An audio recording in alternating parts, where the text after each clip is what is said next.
Salve, salve, senhoras e senhores, meninos e meninas, garotos e garotas, jovens discentes, professor Luciano, citopatologia. E hoje vamos estar discutindo um pouquinho sobre a citologia de líquidos corporais, citologia de líquidos cavitários. Bem, nós vamos discutir um pouquinho sobre o líquido pleural, a conceituação, a sua coleta, o seu transporte. Vou discutir um pouquinho sobre o líquido peritoneal, a sua análise macro e microscópica. Vou discutir um pouquinho sobre o líquido pericárdio, tá? A sua coleta e transporte. Consequentemente, também vamos discutir um pouquinho sobre o líquido sinovial, conceituação, coleta, transporte, líquor, algumas imagens sobre sua coleta. E também vou estar encerrando essa nossa discussão hoje sobre citologia de líquidos corporais e cavitários, discutindo um pouquinho sobre transudato e exudato e a sua constituição.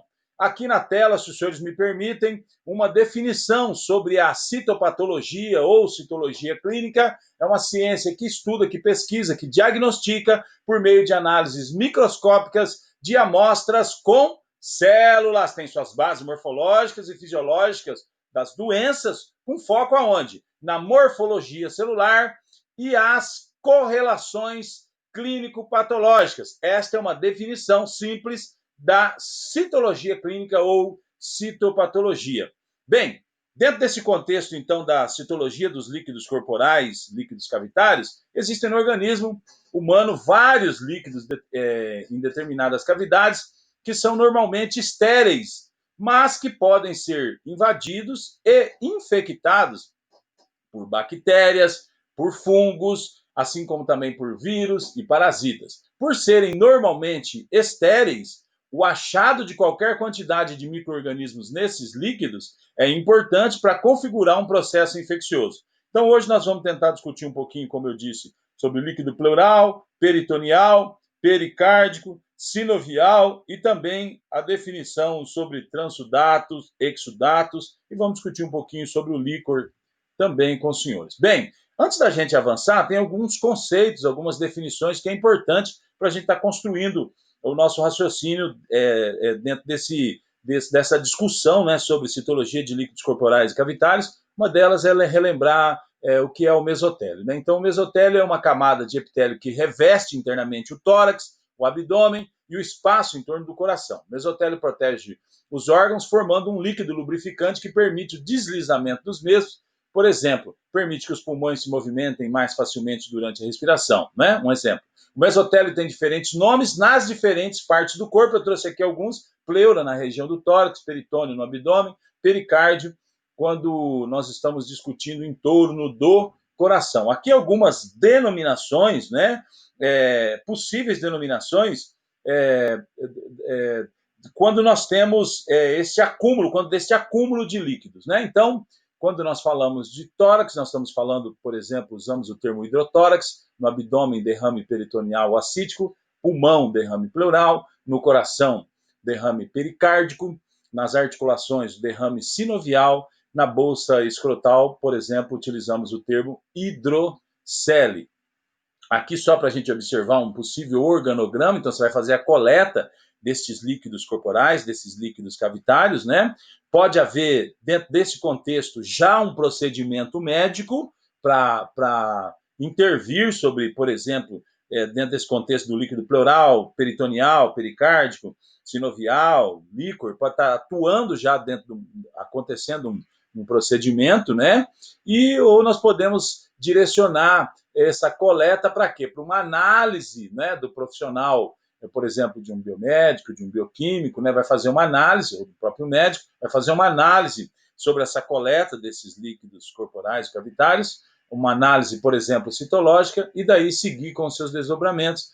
Muitas vezes essa aspiração é necessário ser feito com uma agulha, a grande maioria das vezes, né, com uma agulha nestas cavidades, certo? E vai ser feito o exame da citologia muitas vezes a fresco e também com utilizando-se de algumas colorações, certo? E dentro desse contexto nós vamos colocar essa análise coletada, né, essa amostra coletada, certo? Num frasco com anticoagulante, que pode ser o citrato de sódio ou EDTA ou outros itens que nós vamos ver no transcorrer desta aula sobre líquidos corporais, líquidos cavitários. Aqui uma imagem para os senhores estarem comigo, observando o endotélio e mesotélio, como eu acabei de discutir com vocês, para os senhores observarem a configuração. Sair do abstrato e vir para o concreto, tem uma imagem para os senhores observarem de mesotélio aqui dentro do mesmo contexto, né? O endotélio e mesotélio, só para os senhores observarem a estrutura do mesotélio, como já pontuado em sua categorização, e será importante para nós, para a gente seguir dentro dessa discussão aqui de líquidos corporais, líquidos cavitários. Bem, mais um conceito para nós, uma definição, não é, simples do que é efusão. Nós vamos escutar esse nome durante a nossa discussão. Efusão, ação ou efeito de efundir, de derramar, de verter, né? Quando acontece um derramamento. Por exemplo, efusão sanguínea, de sangue, né? Aqui é uma classificação inicial, uma categorização inicial sobre transsudatos e exsudatos, vamos estar discutindo isso, né? Dentro desse contexto da citologia dos líquidos corporais e cavitários. Transsudato é um acúmulo de líquidos secundário a doenças sistêmicas, geralmente, tá? Exemplo, insuficiência cardíaca, congestiva, hipoproteinemia e cirrose hepática, tá? E o exsudato, certo? É o acometimento direto do mesotélio, certo? Por processos infecciosos ou, por exemplo, neoplasismo, mas nós já vamos discutir um pouco mais no finalzinho dessa nossa discussão hoje. Eu preparei algumas lâminas para ficar bem diferenciado o que é transsudato e exsudato para os senhores. Bem, dando início, então, como eu disse, nós vamos discutir líquido pleural, peritoneal, pericárdico, sinovial, líquor, né? E eu vou começar aqui com o líquido peritoneal. O líquido, vou começar com o líquido pleural. O líquido pleural está localizado entre a pleura parietal e visceral, né? Normalmente é transparente, contém poucas células e baixa quantidade de proteínas. Quando este conteúdo líquido aumenta, sem que haja aumento das células e proteínas, forma o que nós chamamos de transsudato, acabei de categorizar com os senhores, que não apresenta micro-organismo. Por outro lado, quando o conteúdo de leucócitos e proteínas aumenta, forma-se o que se chama de exsudato, né? Então, exudato, vocês já estão observando de forma inicial, eu tenho um conteúdo maior de leucócitos e proteínas, né? Que geralmente é provocado por uma infecção, embora tumores e respostas autoimunes também possam produzir processos inflamatórios da cavidade pleural. Quando o exudato contém numerosos polimorfonucleares, né, leucócitos, né, polimorfonucleares, e tem aspectos purulentos, é chamado de empiema. Também é um nome, uma categorização, né? Em geral, é secundária a pneumonia bacteriana. Não é regra, mas em geral é secundária uma pneumonia bacteriana. Ainda dentro do raciocínio de líquido pleural, os agentes etiológicos mais frequentes das infecções da cavidade pleural são o Streptococcus pneumoniae, Staphylococcus aureus, Haemophilus influenzae, Pseudomonas aeruginosa, Enterobacteriaceae e Anaerobios restritos. Também podem ser isolados micobactérias, fungos e actinomicetos dentro do contexto de líquido pleural. Aqui a toracocêntese, né, diagnóstica, né? Então a retirada desse líquido pleural, né, e você está observando aí na seringa, francamente purulento, né? Então você está observando aí o local onde ocorre essa retirada de líquido pleural e a coloração deste líquido, a posição do paciente e a coloração deste líquido na imagem, tá? Coleta e transporte ainda dentro do raciocínio de líquido pleural. Fizemos uma conceituação, agora vamos discutir um pouquinho de coleta e transporte, né? O material para processamento laboratorial é colhido por aspiração com agulha e seringa, como os senhores acabaram de ver, estéreis, né, do espaço pleural, e colocado em um tubo estéreo para pesquisa de anaeróbios facultativos, fungos, como disse, micobactérias e outros. Não se recomenda o uso de tubos que contenham anticoagulantes que não seja o polianetol sulfonato de sódio, SPS. Outros anticoagulantes, como citrato de sódio e EDTA, podem diminuir um pouquinho a viabilidade de determinadas espécies de antimicrobianos. Podem ser utilizados também, tá? Mas aqui existe uma recomendação, pode ser seguida. Eu só tenho o citrato de sódio e EDTA. Pode acontecer de diminuir a viabilidade de algumas espécies microbianas, tá? Líquido peritoneal agora. Discutimos o pleural, vou avançar para o líquido peritoneal. O peritônio é uma membrana serosa com duas faces, tá? Entre estas duas faces, existe uma cavidade chamada cavidade peritoneal, na qual estão localizados fígado, estômago, pâncreas, baço, intestino, bexiga, ovários, tubos uterinos, depende da vista que você está olhando, né? Os rins estão atrás dessa face e por isso são chamados de órgãos retroperitoneais. Então, dentro desse contexto, eu vou discutir um pouquinho também da análise macro e microscópica do líquido peritoneal com vocês, né? Então, líquido peritoneal. No ser humano normal, existe nessa cavidade, né, uma pequena quantidade de líquido com pouca quantidade de células e proteínas. Diferentes processos infecciosos ou não podem fazer com que essa quantidade de líquido aumente, condição que é chamada de ascite, e o líquido denomina-se líquido acítico. Quando a etiologia da ascite é infecciosa, existe um aumento da quantidade de células e proteínas, né? E nós já discutimos uma classificaçãozinha lá de transudato e exudato, que os senhores já se lembram, não vou ficar aqui repetindo.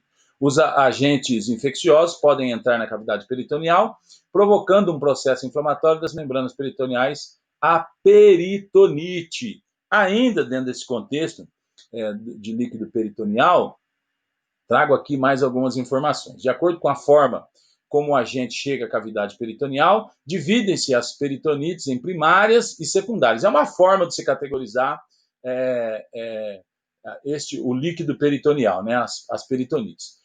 Nas peritonites primárias não existe um foco aparente de infecção e o agente chega por via hematogênica e linfática. Nestes casos, os agentes que podem ser isolados geralmente são Staphylococcus SP, Enterobacteriaceae, a Neisseria gonorreae, Mycobacterium tuberculose e a Candida SP. Bem, a peritonite secundária aparece como consequência de penetração direta do agente na cavidade peritoneal a partir de algum órgão abdominal pélvico. Então, pode estar acontecendo o quê? Uma ruptura traumática do intestino, o apêndice perfurado, salpingite e outros, tá? Nesses casos, os agentes mais frequentes são a enterobactéria e anaeróbicos restritos. Aqui uma imagem, como eu disse anteriormente, para a gente sair do abstrato e vir para o concreto. Do lado esquerdo, né, o excesso de líquido peritoneal que nós estamos discutindo, né, também denominado de ascite, certo? E aqui, depois de coletado esse líquido peritoneal, os senhores estão observando ela, uma tomada por parenteses, né? E você está observando essa análise, está observando de forma macroscópica. Eu trouxe aqui algumas considerações sobre a análise do líquido acítico, né? De uma forma macroscópica. Então, se você olhar ele e ele tiver com uma coloração, por exemplo, amarelo citrino, claro, pode indicar uma cirrose hepática sem complicações. Um pouco mais turvo, certo? Uma peritonite bacteriana, espontânea ou secundária. Leitoso, uma característica macroscópica de leitoso, né? Uma neoplasia ou trauma de ducto pancreático. Sanguinolento, ele está com aspecto, esse líquido acítico, né? Ele está com uma característica sanguinolenta. Pode ser um erro pré-analítico, né? Então uma punção traumática, uma neoplasia também pode ser característica de uma neoplasia maligna, uma ascite cirrótica sanguinolenta, pode mostrar para nós uma tuberculose, é raro, mas pode ser, uma punção inadvertida do baço. Então é um erro também pré-analítico, né? Uma coloração amarronzada, pode ser uma síndrome ictérica, uma perfuração de vesícula biliar, uma úlcera duodenal. Então aqui algumas características de você, a hora que você olha para o líquido acítico, para você, de forma macroscópica, você pode estar fazendo algumas considerações. Vou colocar agora uma lâmina sobre características microscópicas, tá? Então, por exemplo, ao observar, ao fazer a recepção deste líquido, certo? E realizar a coloração, né, deste líquido, o senhor pode observar, como nós vemos aqui na tela, um adenocarcinoma metastático, tá? A presença de células que nos indicam um adenocarcinoma metastático no aumento de 40, né? Você está observando aí, consequentemente, 400 vezes maior, o que? Um adenocarcinoma metastático. Bem, discutimos líquido pleural, discutimos líquido peritoneal, e agora eu vou discutir com vocês um pouquinho sobre o líquido pericárdico, certo? Então, conceituar e avançar com algumas características do líquido pericárdico. O coração e os grandes vasos estão envolvidos por uma membrana chamada pericárdio, que deixa uma área virtual até o epicárdio, que envolve o coração. Nesta cavidade, tá, existe uma pequena quantidade de líquido transparente, de 15 a 20 ml.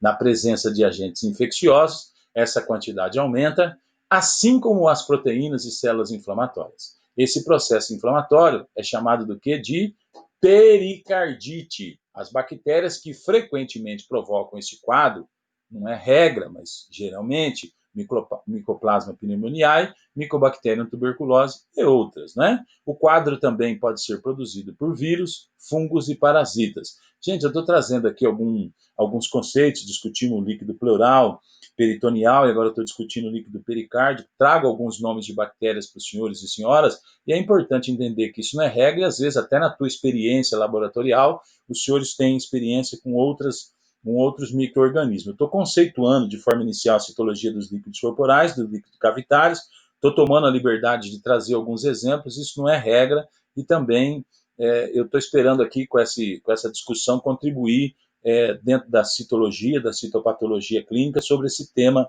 citologia de líquidos corporais e cavitários, né? Ainda seguindo dentro desse raciocínio, o quadro também pode ser produzido por vírus, fungos e parasitas. Muitas vezes o quadro de pericardite está acompanhado de uma inflamação do músculo cardíaco, chamada do que? De miocardite, tá? Então aqui uma amostra do lado esquerdo, uma pericardiocentese, né? O senhor vai estar fazendo uma introdução de uma seringa, de uma agulha, né? E vai acontecer uma punção cirúrgica no pericárdio com o objetivo do que? De aspirar derrames. Pericardiocentese. Bem, dentro desse raciocínio ainda da discussão sobre o pericárdio, certo? Então, a coleta e transporte do líquido pericárdico, certo? O material para processamento laboratorial é colhido para aspiração com agulha e seringa estéreis da cavidade pericárdica e colocada em um tubo estéril, né? Para pesquisa do quê? De anaeróbios facultativos, fungos, micobactérias, né? Não se recomenda o uso de tubos que contenham anticoagulante que não seja o SPS, como discutido também na coleta de outros líquidos anteriormente, né? Outros anticoagulantes, como citrato de sódio ou EDTA, podem diminuir a viabilidade de determinadas espécies microbianas. Dentro do mesmo raciocínio que nós discutimos sobre a coleta de outros líquidos cavitários, né? Eu só quero pontuar com os senhores que essa é uma experiência que está sendo dividida com os senhores, mas não é que não pode usar os anticoagulantes, né? É uma sugestão, preferência, né? E também abarcando esse raciocínio que o uso de outros anticoagulantes, do EDTA e do citrato, pode inviabilizar, diminuir a viabilidade de determinadas espécies microbianas, né? Antes da punção, deve ser realizada a cuidadosa antisepsia da parede torácica no local. Esse procedimento deve ser realizado com tintura de iodo 1% ou PVPI a 10%. Deve-se lembrar que, após a punção, então ocorreu a coleta desse líquido cavitário, né? A solução de iodo deve ser removida com álcool a 70% para que se evite possíveis, tá? Para evitar possíveis queimaduras ou reações alérgicas, tá?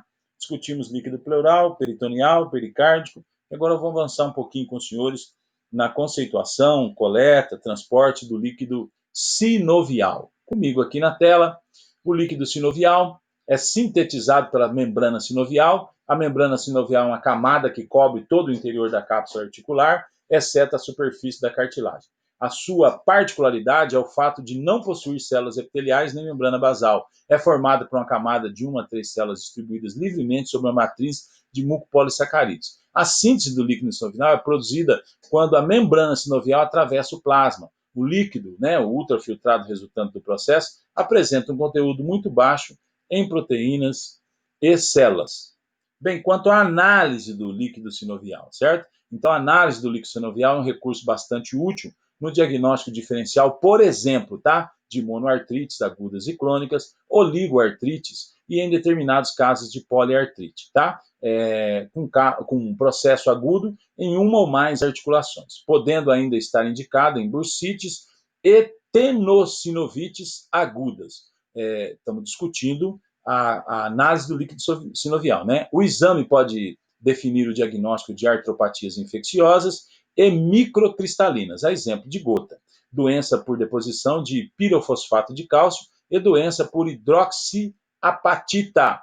E também permite o direcionamento diagnóstico da artropatia por anemia falciforme, sinovite vilonodular pigmentar, fratura de medula óssea amiloidose articular, artrite por depósito, corticosteroides e tumores, né? Então, artrite por depósito de corticosteroides e além de tumores, análise do líquido sinovial. Então, como dito inicialmente, é um recurso muito útil, tá? Ainda dentro do raciocínio do líquido sinovial, a inflamação das articulações é chamada de artrite, conceituando agora um pouquinho, né, sobre o líquido sinovial, e pode ser produzida por multiplicação direta do agente na articulação ou por reações antígeno-anticorpo nas doenças autoimunes. Os senhores já estudaram atempadamente comigo isso em outros encontros, né? Nós temos no nosso organismo, nós podemos desenvolver no nosso organismo o que nós chamamos de reações de hipersensibilidade. Elas são categorizadas em reações de hipersensibilidade 1, 2, 3, 4, e a 5 se encaixa dentro, né? Uma derivação da reação de hipersensibilidade do tipo 2, e da reação de hipersensibilidade 2 em diante, nós podemos ter encaixada ali, englobada ali o que nós chamamos de doenças autoimunes, ou seja, o teu organismo tem uma reação exacerbada demais a algo que não deveria acontecer, a algo que não deveria produzir aquela reação, certo? E muitas vezes essa reação é contra antígenos próprios, e daí nós denominamos de reações autoimunes, tá? No caso das infecções bacterianas, os agentes podem infectar por via hematogênica ou por extensão direta de uma infecção do osso contíguo.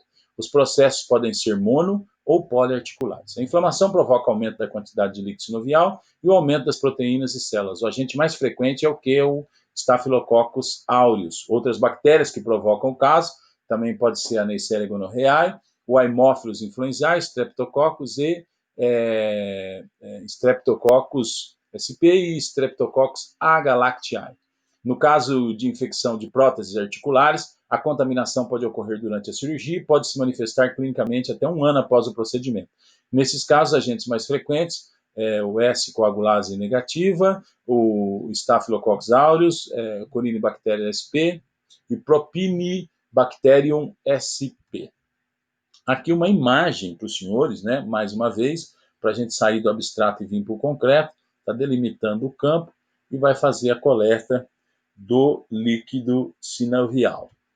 Bem, aqui mais uma vez uma imagem para os senhores observarem da onde é coletado, né, esse líquido sinovial, a maneira com que é coletado este líquido, muitas vezes já ocorrendo simultaneamente um procedimento médico e muitas vezes apenas a coleta para análise, né? Coleta e transporte dentro do contexto do líquido sinovial. Só lembrando, discutimos líquido pleural, peritoneal, pericárdio, e agora estamos avançando no líquido sinovial dentro do contexto da citologia de líquidos corporais e líquidos cavitários. O material para processamento laboratorial é colhido por aspiração com agulha e seringa estéreis no espaço sinovial e colocado em tubo estéreo para pesquisa de anaeróbios facultativos, fungo e micobactérias, o mesmo raciocínio discutido lá com os senhores anteriormente, né? Não se recomenda o uso de determinados anticoagulantes, porque podem diminuir a viabilidade de determinadas espécies microbianas. Então, antes da punção também, né, deve ser realizada cuidadosamente a antisepsia da pele no local. Esse procedimento deve ser realizado, é uma sugestão, né, com tintura de iodo ou PVPI, de iodo a 1%, PVPI a 10%. Deve-se lembrar que após a punção, a solução de iodo deve ser removida com álcool a 70%, certo? Para quê? Para evitar possíveis reações alérgicas e queimaduras. Avançando dentro do nosso raciocínio, quero discutir um pouquinho com vocês sobre o líquor, tá? Então, o tecido do sistema nervoso central é extremamente delicado, por esse motivo apresenta um elaborado sistema de proteção que consiste de 4 estruturas, a princípio, crânio, meninges, esse líquido cérebro-espinal, o líquor, né? E a barreira hematoencefálica.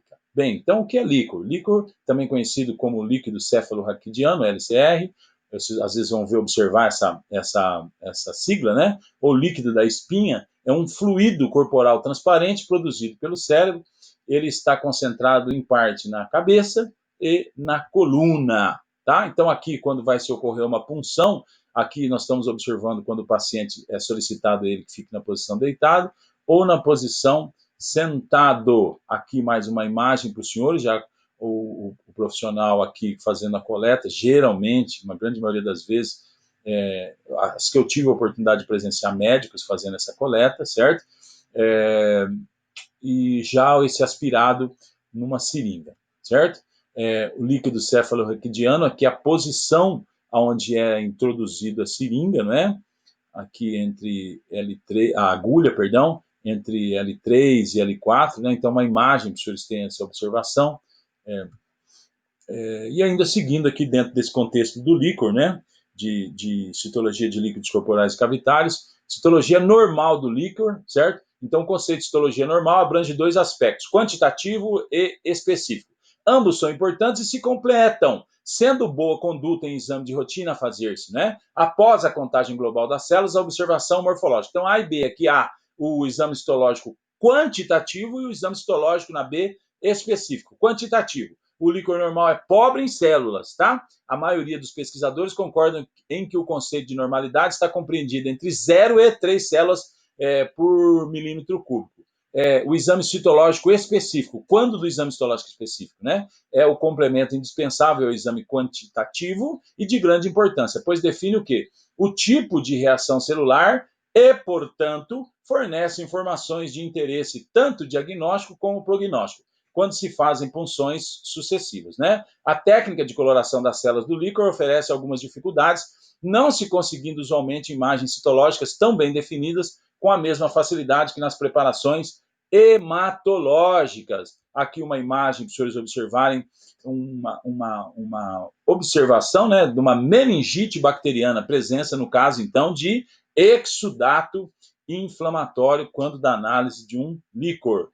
Aqui na figura A e B, né? Figura A, no caso, à esquerda e B à direita, células do líquido cefalorraquidiano com tamanho aumentado, acentuado do grau de anaplasia, certo?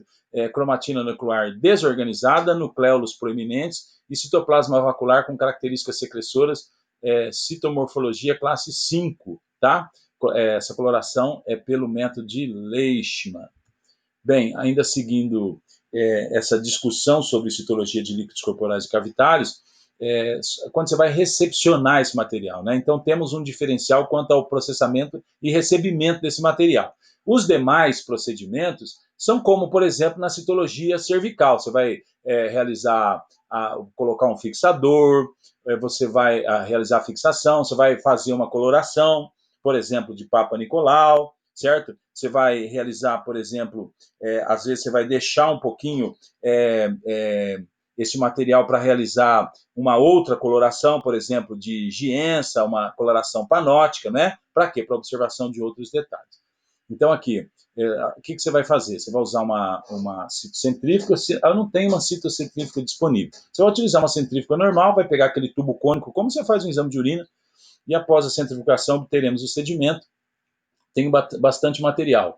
Você vai centrifugar todo esse material, depois você tira o sobrenadante, pega esse centrifugado, concentra ele, centrifuga de novo, aspira e faz algumas lâminas, né? Pega uma micropipeta, aspira e faz lâmina, né? Quando você vai realizar um esfregaço de sedimento, você vai fazer como na hematologia, né? Você vai fazer aquele corrido, né? Evitando ao máximo a sobreposição de material. Então, quanto mais fininho, né, para evitar a sobreposição de material, melhor você vai observar essa lâmina. Às vezes você vai fazer 6, 7, 8, 10 lâminas, né? Fixa,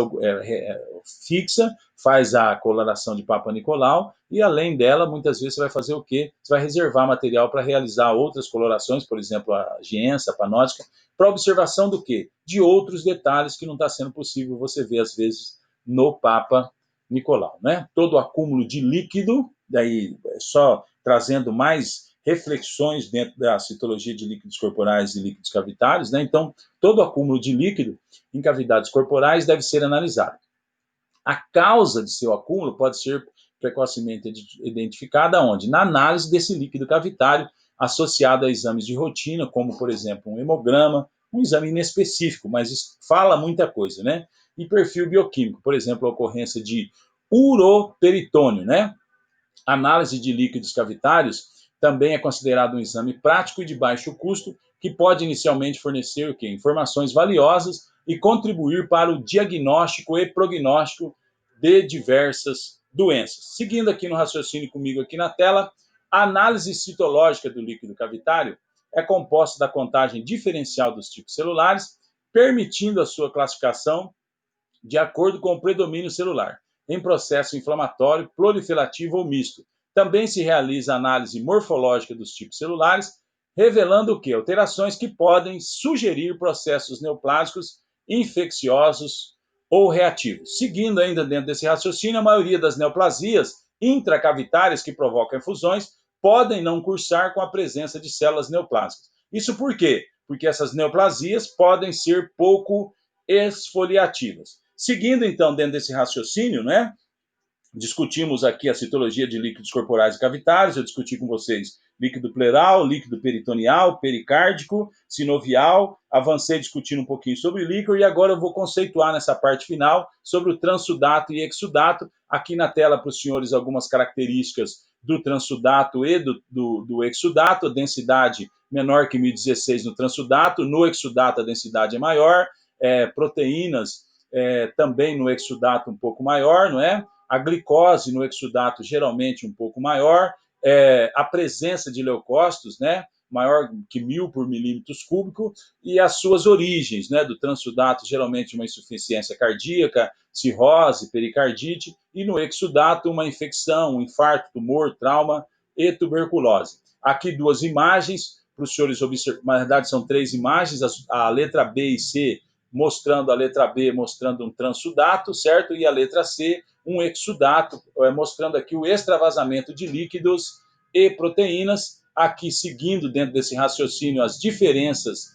ainda entre exsudato e transsudato, pontuados nos slides anteriores com os senhores, para a sua apreciação. E o próximo slide também, trazendo características de diferentes tipos de efusões, como pontuado lá, definido efusões, não é? E aqui, então, mostrando para nós, o senhor observar pacienciosamente, transsudatos e exsudatos. Dentro do transsudatos, nós trazemos uma categorização, uma classificação do transsudato puro, modificado e de uma efusão hemorrágica, e dos exsudatos, exsudato não séptico e exsudato séptico. Então, aqui o senhor está observando, né?